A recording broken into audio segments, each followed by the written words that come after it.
Hello, I'm Mark Ellis, author of the award-winning Frank Merlin WW2 London Detective Series. Today I'm going to talk about this book, A Death in Mayfair, which is number 4 in the series. There are 6 in total at the moment, and I'm working on number 7. So, in terms of how I got the idea for this book, I was reading a history of entertainment in Britain, which covered the wartime years.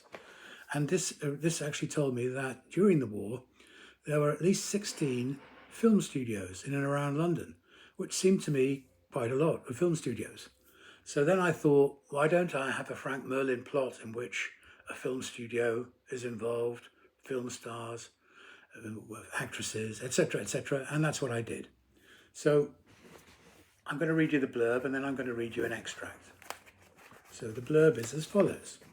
On a bright Sunday morning in Hawaii, by the way, this book is set in December 1941. On a bright Sunday morning in Hawaii, Japanese planes swoop down and attack the US naval base at Pearl Harbor. America enters the war and Britain no longer stands alone against Hitler.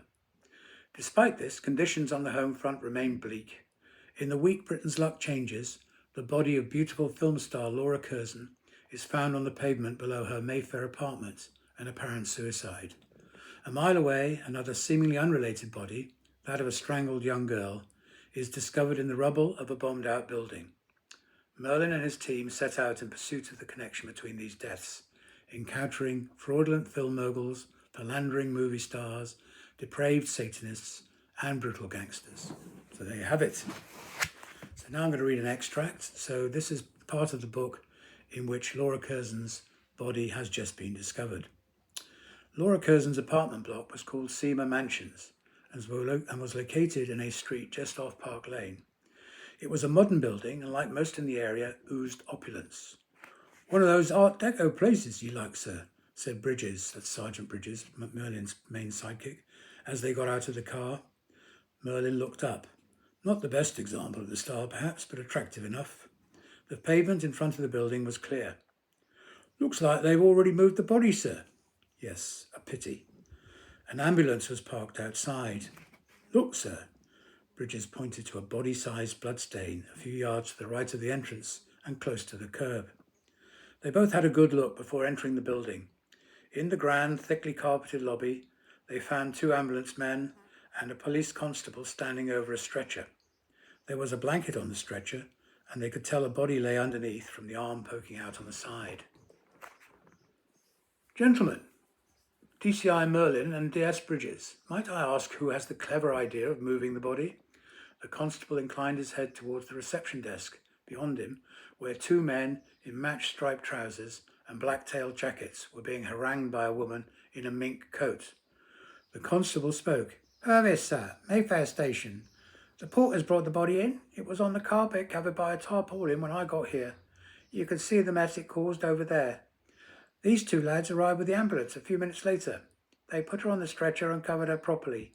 The head porter said he didn't think it was right to leave her out on the street." "I suppose that's understandable," said Merlin, "but I'd like to see the body where it fell." He turned to the ambulance men. "Any particular observations regarding the body?" "Apart from her being as dead as a dodo, sir, no," said the man nearest him. "Thank you for that. Any sign of the police doctor yet, Constable?" "On his way, sir." "I see. I suppose it's not..."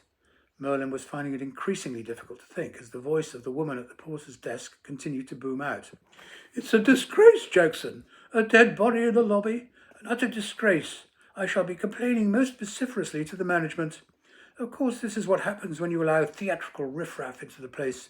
Disreputable characters with uncontrollable passions. This silly, unhappy girl decides to jump from the roof and splatter herself over the pavement. Then you decide to bring her in and ruin the carpet. Deplorable, quite deplorable." So there you are. That's an extract. And obviously, Frank Merlin and his team go on to investigate whether Laura Curzon did actually throw herself down from above, or was there something worse that went on. And it's a good book, I would say that, wouldn't I? I commend it to you.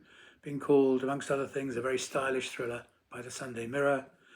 A must-read. Daily Mail, immersive, evocative, authentic. Financial Times. These are praise for the books and the series. So all the best. Have a good day. Bye.